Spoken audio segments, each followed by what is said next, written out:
मित्रों, नमस्कार। मैं अपने उपन्यास उस दौर से इस दौर तक में उन पारिवारिक और सामाजिक दुराचरणों तथा विद्रूपताओं की नंगाझोरी कर रहा हूं जिनसे हमारी मानवीय समरसता तार तार होती जा रही है।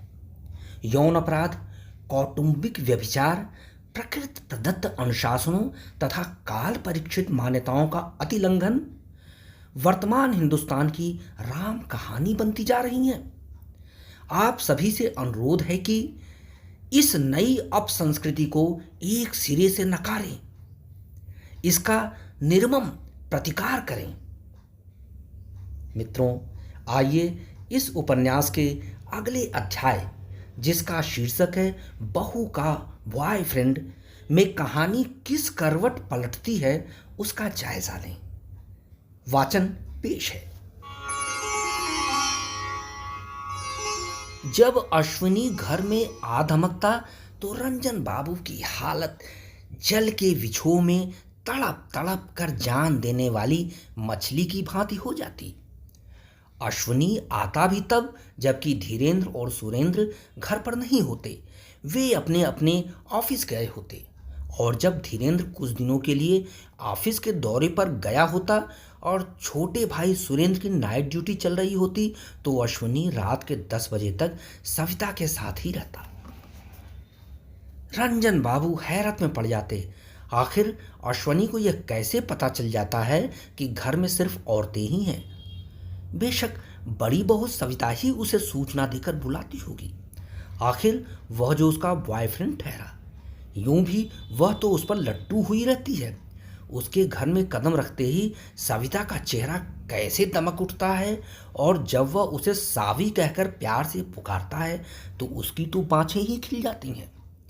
इस लिहाज से सविता की तो छठी इंद्रिय काम करती और जैसे ही दरवाजे पर दस्तक होता तो वह सूंघ लेती कि बाहर खड़ा उसका बॉयफ्रेंड है या कोई और। फिर जब वह अश्विनी के दरवाजे पर होने के अंदेशे में लपक कर दरवाजा खोलती तो आगंतुक व्यक्ति कोई और नहीं, अश्विनी ही निकलता। चलिए, बड़ी बहू ने तो अपना जमीर गिरवी रख ही दिया है, यानी वह अपने ब्याहता पति के रहते हुए बॉयफ्रेंड से अपने नाजायज ताल्लुकात को बखूबी निभा रही है। हाँ, रह भी तो नहीं सकती उसके बगैर। ब्याहता पति तो बस उसकी ज़रूरतें पूरी करने के लिए है। पता नहीं किन वजहों से हमेशा डरा समा सा पति भीगी बिल्ली से ज्यादा की औकात नहीं रखता। क्या चंद मिनट का शारीरिक सुख पाने के लिए ही वह उसके सामने बंद बक्से की तरह खामोश रहता है और जब अश्विनी आकर मजाक मजाक में उसकी पत्नी को छेड़ता है तो उसकी बोलती क्यों बंद रहती है, बल्कि अश्विनी के अनुचित व्यवहार पर भी वह सिर्फ मुस्कुरा कर रह जाता है। यह सब धीरेन्द्र को कैसे बर्दाश्त होता है, लेकिन वास्तविकता तो यह थी कि दोनों के बीच एक समझौता हुआ था जिसका पालन न होने पर उनकी गृहस्थी टूट सकती थी। लिहाजा छोटी बहू नीता को घर में एक पराये मर्द की मौजूदगी पर कैसा एहसास होता होगा। शायद वह भी बरसों से अश्विनी के आसपास रहकर उसमें दिलचस्पी लेने लगी हो। हाँ, ऐसा ही है। अब तो वह भी अश्विनी के 1-2 दिनों तक ना आने पर जेठानी से पूछ बैठती है, दीदी आजकल अश्विनी जी कहाँ हैं? क्या उनकी कुछ खोज खबर ली है आपने? सविता को देवरानी के इस सवाल पर तनिक संदेह जरूर होता। आखिर नीता की रुचि अश्विनी में इतनी क्यों बढ़ती जा रही है। वह उसे शक की नज़रों से देखते हुए कहती, मुझे क्या पता, अश्विनी कब मुझे बताता है। शायद धीरेन्द्र को बताता होगा, उसकी बातचीत तो उसी से होती रहती है। अपने पति धीरेन्द्र को बीच में डालकर वह आसानी से किसी भी इल्जाम या शक के घेरे से बच निकलती। कितनी शातिर है वह। ससुराल में भी उसने अपने बॉयफ्रेंड को अपने पल्लू से बांध रखा है। पता नहीं अपने पिता के घर उसके साथ अश्विनी कितने खुल्लम खुल्ले ढंग से पेश आता रहा होगा और उसके घर वालों ने अपनी आंखों के नीचे अपनी ही बेटी के साथ फलते फूलते नाजायज ताल्लुकात को कैसे बर्दाश्त किया होगा। बहरहाल पुराने ख्यालात रखने वाले रंजन बाबू बॉयफ्रेंड और गर्लफ्रेंड रखने के आधुनिक फैशन से इतने वाकिफ पहले नहीं थे, पर जो सुनाभर था और जिसे सुनकर वह नाक भौं सिकोड़ने लगते थे, वह आज उन्हीं के ऊपर गुजर रहा है। अब तो इस फैशन में नैतिकता और अनैतिकता का कोई प्रश्न ही नहीं उठता। नई पीढ़ी के लोग तो बुरा भी नहीं मानते। पत्नी अपने पति से अपने चहेते बॉयफ्रेंड का परिचय कुछ यूं कराती है। सुनो जी, ये है मेरे बचपन का दोस्त। कॉलेज के दिनों में हिल स्टेशनों पर इसी के साथ पिकनिक मनाने जाया करती थी। रंजन बाबू जब कभी धीरेन्द्र की शादी के दृश्य को याद करते तो बौखला उठते। उफ, शादी उनके बेटे की हुई थी, जबकि सविता के आसपास उनके बेटे के बजाय अश्विनी मंडरा रहा था। उससे चिपकने को उतावला हो रहा था। पहले उन्हें लगा कि वह सविता का कोई भाई या नज़दीकी रिश्तेदार होगा, पर जब पूछने पर मालूम हुआ कि अश्विनी सविता के कॉलेज का दोस्त है, तो उन्हें उसी वक्त दोनों के रिश्ते पर संदेह होने लगा। आखिर रंजन बाबू के सामने संदेह करने के लिए रह भी क्या गया था। सब कुछ तो दूध और पानी की तरह साफ था। वे सोच में डूब गए। फिर सविता के पिता ने बेटी की शादी अश्विनी के साथ करने में देरी क्यों की? उसके साथ उसकी शादी पहले ही हो गई होती तो उसके साथ जो दुर्घटना हुई, जिसके कारण उसे उनके बेटे से मजबूरन शादी करनी पड़ी, बेशक वैसा उसे करने की नौबत नहीं आती। ज़रूर कोई बड़ी वजह रही होगी। दोनों के बीच जो नज़दीकियां और जिस तरह की दोस्ती दिखाई देती है, उसे नज़रअंदाज कैसे किया जा सकता है। बहरहाल सविता के ससुराल आने के बाद धीरेन्द्र और सुरेंद्र की मौजूदगी में अश्विनी का धड़का उतना नहीं खुला था जितना कि अब। हाँ, उनकी मौजूदगी में वह जब भी आता तो कुछ समय बाद ही वापस भी चला जाता। बेशक यद्यपि धीरेन्द्र ने उसे घर में आने की पूरी आज़ादी पहले ही दे दी थी, लेकिन इस मुरव्वत का फ़ायदा उठाकर वह उनकी गैर मौजूदगी में आकर कई कई दिनों तक सविता के साथ रहता है। इस बारे में न तो धीरेन्द्र और सुरेंद्र ने सविता से कुछ पूछा होगा, न सविता ने ही बताया होगा। अगर कभी पूछा भी होगा तो सविता ने अपने परिचित अंदाज में अर्थात मुंहफट तरीके से जवाब दे दिया होगा, अजी हम औरतों को अब इतनी भी आज़ादी नहीं है कि हम अपने पुरुष मित्र के साथ घड़ी दो घड़ी उठ बैठ सकें। क्या ज़माना आ गया है कि औरतों को हमेशा शक की नज़रों से ही देखा जाता है। विचार तंद्रा में खोए खोए रंजन बाबू का सिर भारी हो गया। धीरेन्द्र और सविता की शादी के बाद उन्होंने सोचा था कि अब बेशर्म अश्विनी से उनका पिंड छूट जाएगा। अब वह सविता के ससुराल में तो आने से रहा, लेकिन शादी के 4 दिन बाद ही वह सविता के छोटे भाई देवधर के साथ आ धमका और किसी से इजाज़त लिए बिना सविता के प्राइवेट कमरे में घुस गया। उस समय तो धीरेन्द्र ने भी समझौते की बात भूलकर उसके इस आचरण पर आपत्ति की थी, परंतु बाद में सविता ने पति को क्या पट्टी पढ़ाई कि जब कभी अश्विनी आता तो वह उसे गले लगाकर और हाथ मिलाकर इस तरह बातें करता जैसे कि वह सविता की तरह उसका भी बचपन का यार हो।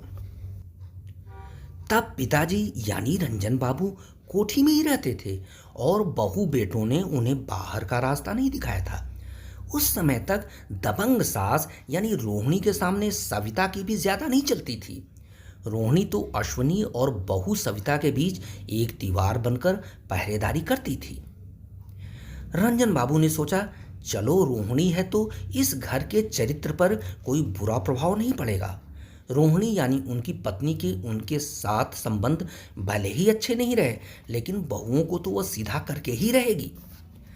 रोहिणी पहली नज़र में ताड़ गई थी कि अश्विनी लुच्चा लफंगा है और उसे घर में घुसकर सविता बहू के साथ कतई पल दो पल से ज़्यादा नहीं रहने देगी। उसने हरियाली तीज के व्रत वाले दिन सविता को साफ कह दिया था, बेटी मुझे अश्विनी के आने पर कोई एतराज़ नहीं है, वह आए और ड्राइंग रूम से ही वापस चला जाए। हाँ, उसकी खातिरदारी में हम कोई कसर बाकी नहीं छोड़ेंगे, लेकिन अगर वह तुम्हारे कमरे में घुसा तो समझ लेना कि मुझसे बुरा कोई न होगा। तब सविता मन ही मन कहने लगी, मैं तो सारे 30 व्रत धीरेन्द्र के लिए कहाँ रहती हूँ, ये सब तो अश्विनी के लिए ही करती हूँ। उसके चेहरे के भाव पर गौर फरमाते हुए रोहिणी मुंह बिचकाते हुए चली गई। बहरहाल सविता ने रोहिणी की चेतावनी पर सिर झुका लिया था। चुनांचे अगले ही दिन जब अश्विनी ने घर में दस्तक दिया तो रोहिणी को सविता में उससे मिलने की बेताबी साफ नजर आई। तब उसने सविता को आगाह करते हुए कहा, बस जाओ और सिर्फ 2 मिनट में उससे मिलकर और हालचाल लेकर वापस आ जाओ, और अगर प्राइवेसी में उससे गुफ्तगू करते हुए देखा तो मैं तुम्हारी अटैची वहीं से थमाते हुए बाहर का रास्ता दिखा दूंगी और फिर कभी इस घर में घुसने नहीं दूंगी। मतलब साफ है, तुम या तो धीरेन्द्र के साथ रहोगी या अश्विनी के साथ। तब सविता जवान जिंदगी पर उतारू हो गई। मम्मी, आप औरत होकर एक औरत के खिलाफ जा रही हैं। सच ही कहा जाता है कि ज्यादातर मामलों में औरत ही औरत के शोषण की वजह बनती है। आखिर आप क्यों अश्विनी और हमारे बीच आ रही हैं, इस बारे में मैं अपने पापा से बात करूंगी। रोहिणी आपे से बाहर हो गई। तुम जैसी औरत ऐसी बात कर रही है। बहरहाल अगर ऐसी बात है तो मैं तुम्हारे पैदा होने वाले बच्चे का डीएनए टेस्ट करवाऊंगी, क्योंकि मुझे बेहद शक हो रहा है कि सविता को तो जैसे सांप सूंघ गया। तब वो ड्राइंग रूम में बैठे अश्विनी से मिले बगैर तुनक कर अपने कमरे में चली गई। उसके इंतजार में अश्विनी कई घंटे बैठा रहा। पहले तो धीरेन्द्र और रंजन बाबू से बातें करता रहा, फिर उनके जाने के बाद दीवार से। आखिरकार ऊबते हुए उसने रोहिणी से कहा, आंटी सावी दिखाई नहीं दे रही है, कहीं गई है क्या? रोहिणी ने कहा, उसकी तबीयत खराब है और वो अपने बेडरूम में आराम कर रही है। अश्विनी हड़बड़ा उठा, अच्छा तो पहले क्यों नहीं बताया, उससे उसी के बेडरूम में मिल आता हूँ। रोहिणी सख्त हो उठी, नहीं वह सो रही है, उसे तेज बुखार है। तो क्या हुआ, उसके पास बैठकर उसके जगने तक इंतजार कर लूंगा, उसने अपनी चिंता जाहिर करते हुए कहा। अश्विनी, कल तक तुम उसके साथ उसके घर में जो करते आए हो और जिस तरह से उससे मिलते जुलते रहे हो, वैसा करने की इजाज़त अब तुम्हें नहीं है। अब सविता मेरी बहू और इस घर की इज्जत है। रोहिणी ने तल्ख लहजे में उसे चिताया तो उसके पैरों तले जमीन खिसकती सी लगी। पर अगले ही क्षण अश्विनी वापस तेज कदमों से बाहर आया और कोई तर्क कुतर्क किए बगैर मोटरसाइकिल स्टार्ट कर फुर्र से ओझल हो गया। अर्थात उसके इस व्यवहार से साफ साबित हो गया कि उसके मन में कोई चोर जरूर है, अन्यथा वह वहां से जाने के बजाय सफाई देने के लिए अड़ा रहता। उस घटना के कोई 2 महीने तक अश्विनी ने तब तक रोहिणी कुटीर की ओर मुंह नहीं किया जब तक कि रोहिणी अचानक मौत के मुंह में नहीं समा गई। मित्रों, इस उपन्यास ने गंभीर मोड़ लेना आरंभ कर दिया है। कहानी गंभीर, गंभीरतर और गंभीरतम होती जाएगी, किंतु किसी किसी अध्याय में आपके मुंह से हंसी का फव्वारा भी फूट पड़ेगा। जिज्ञासा बढ़ती ही जाएगी। कहानी ऐसे पड़ाव पर कभी कभार ठहर कर वहां से अचानक कुछ इस तरह आगे बढ़ेगी कि आप आश्चर्य से कह उठेंगे कि क्या ऐसा भी हो सकता है। अगले अध्याय का शीर्षक है घातक प्रतिशोध। आप अवश्य सुनिएगा। धन्यवाद।